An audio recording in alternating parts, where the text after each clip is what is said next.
Graças a Deus, vamos dar continuidade à nossa aula. Vamos estar estudando agora os títulos, estudando Salmos, e nós paramos no título dos Salmos, no original hebraico é Sefer Tehillim, e agora nós vemos no grego Salmo, vem dessa raiz, no plural salmos, e significa poema para ser cantado com instrumento de corda. A palavra salmo, salmos, que agora a gente está falando na língua portuguesa, salmos, ela foi usada pela primeira vez como título geral para essa coleção de poemas hebraicos no século III a.C. Na tradução da Septuaginta, das escrituras para o grego, e daí, passando pela Vulgata Latina, o nome reaparece em nossas versões. O livro dos Salmos também é muito conhecido como o Saltério, do grego Psalter. Isso é uma harpa ou um instrumento de corda. O Novo Testamento vai usar esse título, como lá em Lucas 20, 42, Atos 1, 20 e Atos 13, 33. Esse termo, Saltério ou Salmos. E, a maioria dos salmos, eles têm títulos individuais, prefixados ou epígrafes. Vocês vão observando isso nos salmos. Eles falam do tema principal do poema e dão outras informações, como, por exemplo, instruções musicais, autoria do cântico. Você vai ver que tem alguns salmos que é Salmo de Davi, o Salmo de Asaf, o Cantor Mor, o Cântico dos Degraus. São esses títulos que nós estamos falando, tá? O tipo do salmo e acontecimento que levou o autor a escrevê-lo. Você vai ver salmo que retratam momentos históricos, como o cativeiro, o retorno do cativeiro. Esses títulos e informações, eles fazem parte do texto sagrado no original hebraico e oferecem pormenores úteis à compreensão do salmo. Isso, para nós, às vezes, não faz muito significado. Alguns termos que a gente observa nos salmos, alguns livros, algumas traduções, algumas bíblias já trazem as traduções desses. Por exemplo, alguns termos como mismor, você vai ver aí, canção acompanhada com instrumento de cordas, é usado 57 vezes. E o shi, ou si, qualquer canção de natureza sagrada ou secular, 30 vezes. Porque eu achei um escritor que fala 27 vezes, depois dá para a gente conferir. Masquil, poema meditativo ou didático, 13 vezes. Mictã, significado indefinido, talvez expiatório, um salmo que relata que eram cantados no dia da expiação, aí 6 vezes, veja aí o Salmo 16, o Salmo 60, 57, 58 e o 59. E tefilá, oração, 5 vezes. Tefilá, terrilá, canção de louvor, Tehillim, né? Na nossa Bíblia está Tehillim, canção de louvor, veio daí o título hebraico para o livro, 5 vezes. E Shigayon, que é brado em voz alta, de tristeza ou alegria, esse termo também está lá em Abacuque 3, talvez um salmo penitencial. Então, esses termos vão indicar que título, a ocasião do salmo. E outros termos técnicos e suas funções nos títulos ou nas legendas, nós temos aí, muitos deles, tem aí 14 salmos que estão relacionados a situações vividas pelo salmista Davi, por exemplo, quando está fugindo de Saul, quando está enfrentando uma batalha, uma guerra. Então, esses 14 salmos aí, eles estão relacionados a ocasiões vividas pelo salmista Davi. E títulos indicando o uso litúrgico. Os salmos eram usados nos cultos de adoração dos israelitas desde os tempos de Davi. Salmo 30, festa da dedicação, festa de Purim, festa do Pentecostes, Páscoa, comemorações da festa dos tabernáculos, comemoração de momentos bons vividos por eles, de colheitas, então, assim, de batalhas vencidas ou até de situações difíceis enfrentadas por eles.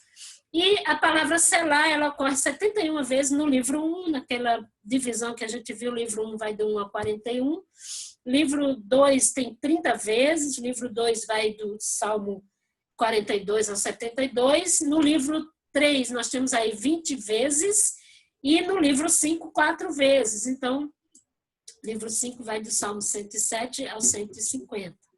E, geralmente, desculpa, ela é geralmente encontrada no final de um versículo. Você observa na sua Bíblia lá no Salmo 4, verso 4, lá no finalzinho você vai encontrar a palavra selá, mas você vai encontrar muitas vezes sempre no final. Então, alguns acham, acreditam, não têm certeza do significado, pode derivar-se de salá ou salai, e para levantar a voz, pode ter sido usado para notificar o princípio de uma nova sessão ou de uma estrofe de um hino. Afirmam os eruditos que o termo selá pede uma pausa ou um interlúdio, ou para os instrumentos musicais, ou para solene reflexão dos que estão a declamar. Então, essas são sugestões, são explicações dos comentaristas a respeito da palavra selá, do termo selá, que você vai ver muito nos salmos. Termos musicais, nós temos o cantor mor, o mestre de canto, isso tem muitas vezes esse termo, você vai ver alguns salmos de Davi, ao mestre de canto para o cantor mor, vou até abrir aqui para ver, que eu estava vendo agorinha, o Salmo 9, Salmo de Davi para cantor mor, sobre mutilabe. Então, é um termo que você vai ver muito bem em vários salmos aí, ocorre em 55 salmos, e também Abacuque 3, versículo 19, sugere a existência de uma coleção de poemas dedicados ou reservados para o chefe dos cantores, para ocasiões especiais. Sua raiz hebraica significa sobrepujar, daí supervisionar. Então, eles colocam Salmo de Davi para o cantor mor, então era para os chefes, né, aqueles que estavam responsáveis para, vamos dizer assim, organizar o momento litúrgico, a ocasião litúrgica. Seminote pode ser a laude de 8 cordas ou uma oitava abaixo do que o soprano. É um termo que faz companhia em 1 Crônicas 15, 21, sobre a Lamote, Salmo 46, 1 Crônicas 15, 20, a passagem em Crônicas que descreve a chegada da arca a Jerusalém, conta de 8 levitas que tocariam com a laude sobre a Lamote e 6 que conduziram o tom com a harpa sobre seminite. A opinião da maioria é que a Lamote significa o alcance do soprano e que seminite, portanto, deve ser tenor ou baixo. Então, está associado a essas questões musicais. Todos esses termos são referentes a indicadores de melodia. Veja aí Gitite, os lagares. As 3 conjecturas principais, portanto, são que este é um termo vinculado com a vindima, que coincidia com a festa dos tabernáculos, com a viagem da arca a partir da casa do Gitita para Jerusalém, 2 Samuel 6:11, ou com um instrumento que toma o nome de Gat. Mutilaben é a morte para ou do filho, acerca de um, ou de acordo com, a Septuaginta entendia que isso significava os segredos do filho. Muito sugeriu que deve ler aqui sobre a Lamote, possivelmente cantado por meninos com voz de soprano, ou com soprano destacado. No Salmo 48, versículo 14, estou aqui com a Bíblia aberta para acompanhar, porque a minha Bíblia antiga tem todas essas expressões. As Bíblias mais novas, algumas já não trazem. Aí eu achei minha Bíblia antiga aqui que tem perfeito. Aqui está Cântico, Salmo para os filhos de Corá. Aqui está para os filhos de Corá, 48, aí o verso 14, porque este Deus é o nosso Deus para sempre, ele será o nosso guia até a morte. Exatamente o exemplo, esse Deus é o nosso Deus para sempre, ele será nosso guia até a morte, Almute, expressão forte que representa constância ou Olamote para sempre. Então, esses termos são um pouquinho complicados, mas para nós não é tão fácil entendê-los, né? Mas é importante conhecermos. A Elete Raça A, este pode ser o nome de uma melodia, você vai ver, deixa eu ver aqui se nessa minha Bíblia tem o Salmo 22, vocês podem acompanhar aí na Bíblia de vocês, na minha sim, está aqui Salmo de Davi para o cantor mor sobre a Elete Raça A. Então, na minha Bíblia antiga tem. Este pode ser o nome de uma melodia, mas é melhor explicá-lo como sendo um instantâneo do tema e traduzi-lo como sobre a ajuda de. Desta forma, o título chama a atenção à libertação que iluminará os versos finais do Salmo. Pode ser traduzido apenas como corça da manhã, significando o nascer do dia, segundo se encontra na versão atualizada. E Sozanim, lírio da lembrança, aponta para o emprego de flores em alguma procissão festiva. Veja aí Salmo 45. Vamos dar uma passadinha aí. Masquil, cântico de amor para o cantor Mo entre os filhos de Corá, sobre Sozanim. Ou seria um instrumento músico parecido com lírio, ou ainda seria uma melodia familiar, Sozanim Edut. Você vai ver essa expressão também. Veja aí, só dando uma conferida aí no Salmo 69. Confira aí na sua Bíblia também, na sua versão, se for mais atualizada, mais nova, talvez já estejam esses termos traduzidos. O 69, Salmo de Davi, para o cantor Mo, sobre Sozanim. Então, você vai conferindo aí as referências onde são usadas esses termos musicais que são indicadores de melodia. Esse testemunho dos lírios, Salmo 80, os dois substantivos lírios ou lírio e testemunho vinculam estes títulos como nome de uma melodia, ou lírios vinculados ao Salmo de casamento, Suzan Edut, testemunho do lírio, e o singular de Sozanim Edut. Deixa eu voltar aqui só para o Salmo 60. Na minha Bíblia antiga está bem grande aqui. Mictão de Davi, doutrina para o cantor Mo, sobre Suzan Edut, quando pelejou com os sírios na Mesopotâmia, com os sírios de Zobá, e quando Joabe, voltando, feriu no Vale do Sal os 12.000 edomitas. Então, essas informações estão relacionadas a acontecimentos vividos pelos salmistas. Então, vocês observam que isso é importante, era muito importante para eles, e é importante para nós termos conhecimento também desses termos. Altachet, segundo a melodia, não destruas. Isto pode ser a indicação de uma melodia. A expressão destruas pode ser identificado como sendo um ditado popular que é tomado, emprestado para tornar uma palavra de segurança da parte de Deus. Altachet, então você vê aí, deixa eu ver que eu estou aqui no 65, está escrito aqui na minha versão, Salmo de Cântico de Davi para o cantor Mo. Versículo 8. E os que habitam nos confins da terra temem os teus sinais, tu fazes alegres as saídas da manhã e da tarde. A tradução Almeida Revista e Corrigida, ela traz alguns termos hebraicos nos títulos. Na tradução Almeida Revista Atualizada, estes termos já estão vertidos para o português. Então, veja que quando você observa cantor Mo, lá já vai estar mestre de canto, neginote, lá já vai estar instrumento de corda. Veja, confira se na sua Bíblia está assim. Gitite, os lagares. Neilote, instrumentos de soprano, de sopro ou de flauta.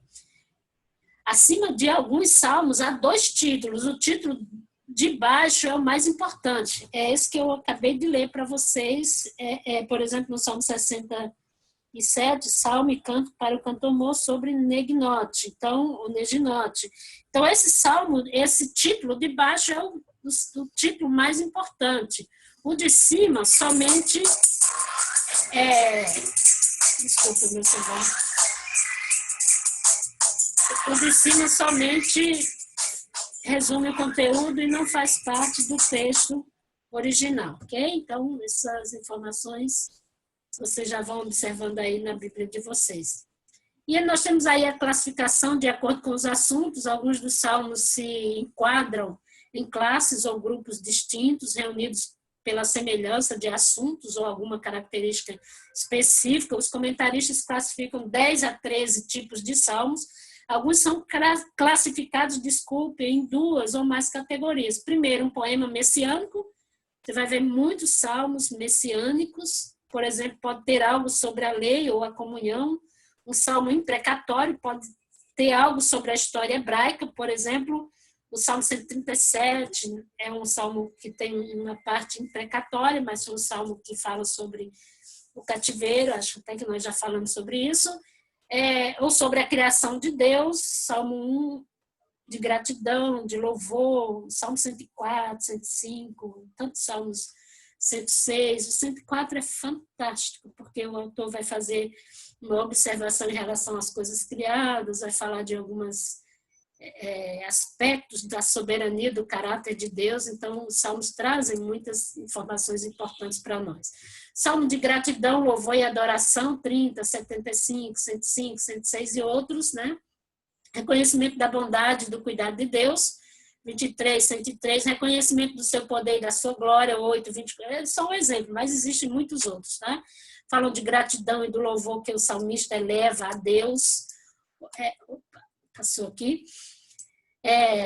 Outro nome para esses cânticos é salmos de aleluia ou aleluíticos, porque a palavra é usada no contexto do poema, principalmente no início e também no final. Deixa eu ver se o meu aqui tem essa expressão no 146.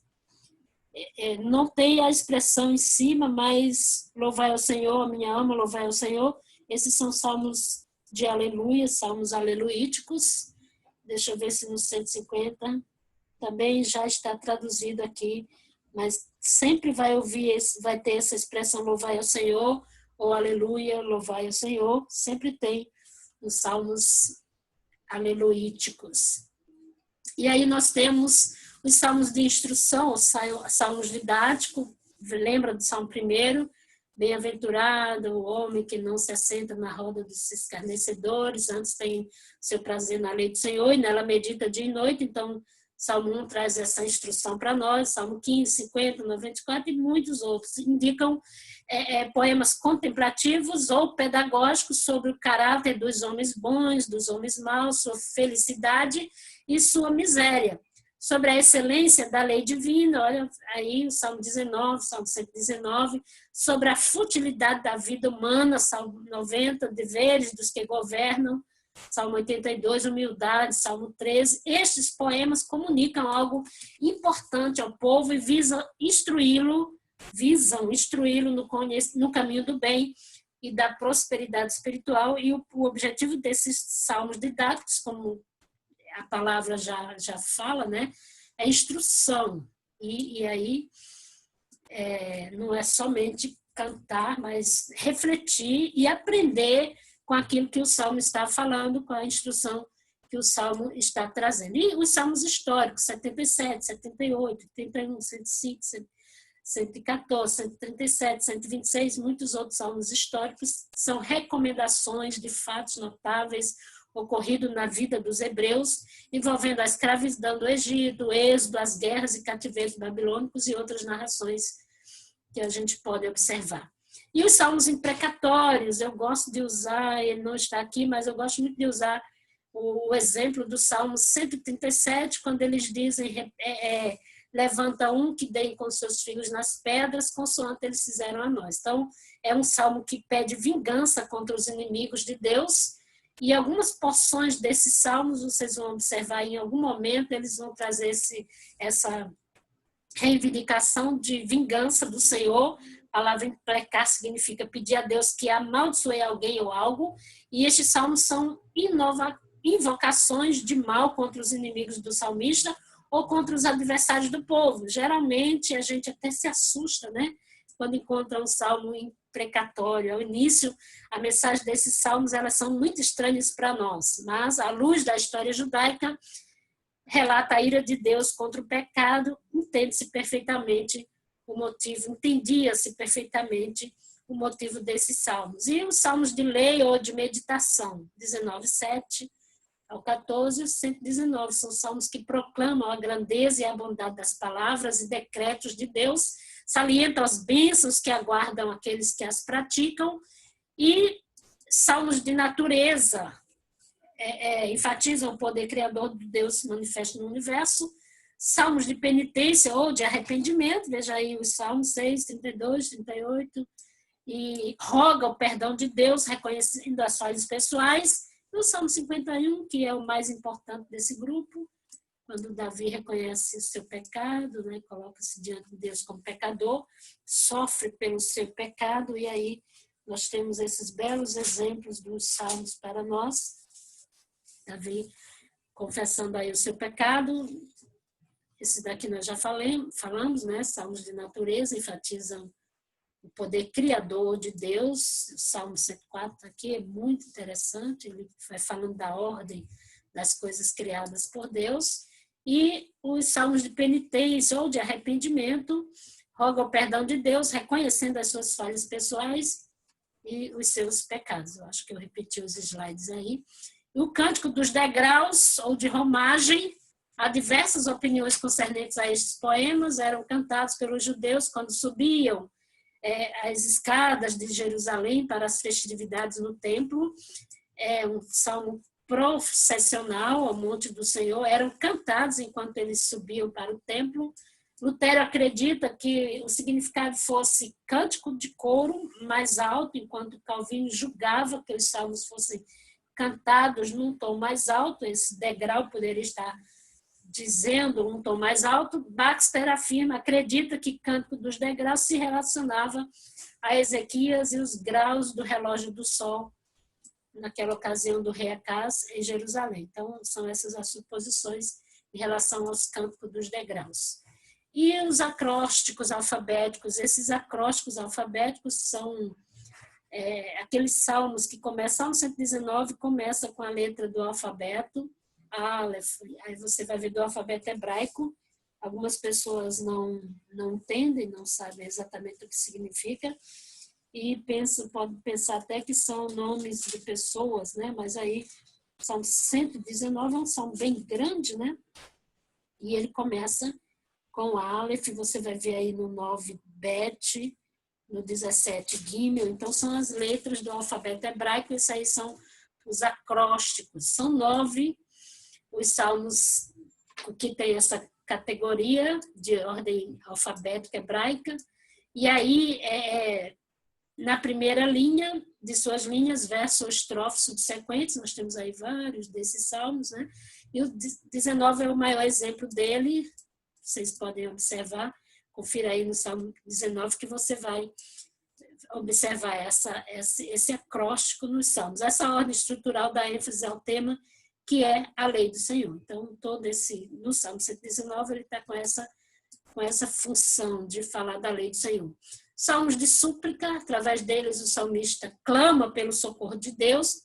Olha aí, os salmos que você vai encontrar essas súplicas. Salmos teocráticos, 95 ao 100, relata a soberania de Deus, e esses salmos são gostosos demais de ler, são fantásticos. Os de aleluia, que nós já falamos, né, em algumas versões do Antigo Testamento aparece a expressão sinônima, louvai ao Senhor. É palavra composta de duas outras, Halel, louvor, e Iá, forma abreviada de Yahvé, Senhor. Com esse significado é empregado 35 vezes nos Salmos, e aí também aparece em Apocalipse. Bom, e para finalizar, nós vamos falar sobre a teologia dos Salmos. É muita coisa, muito assunto, né? Nós vamos estar falando sobre a teologia dos Salmos.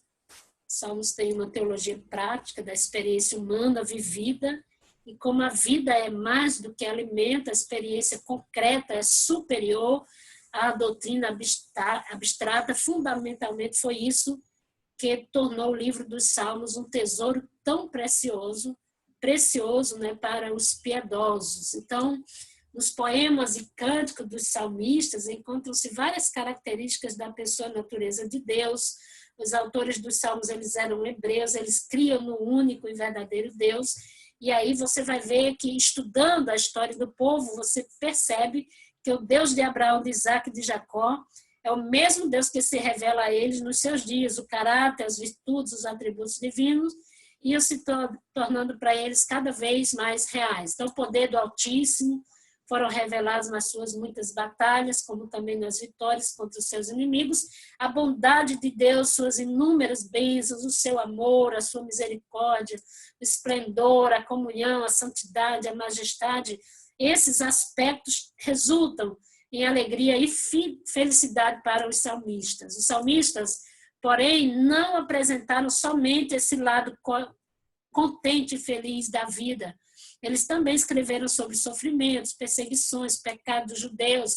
A teologia incluía paciência, misericórdia, perdão e justiça do Todo-Poderoso. Os autores descreviam abertamente suas frustrações e perplexidades, suas súplicas e falhas, contudo, sempre concluíram glorificando o nome do Senhor, porque meigamente ele ouvia seus lamentos e resolvia seus problemas. Então, essa teologia dos salmos também, se você estiver lendo um salmo, você pensa na teologia apresentada pelo autor daquele salmo, e aí você vai ficar encantado com as verdades que o salmista traz para nós.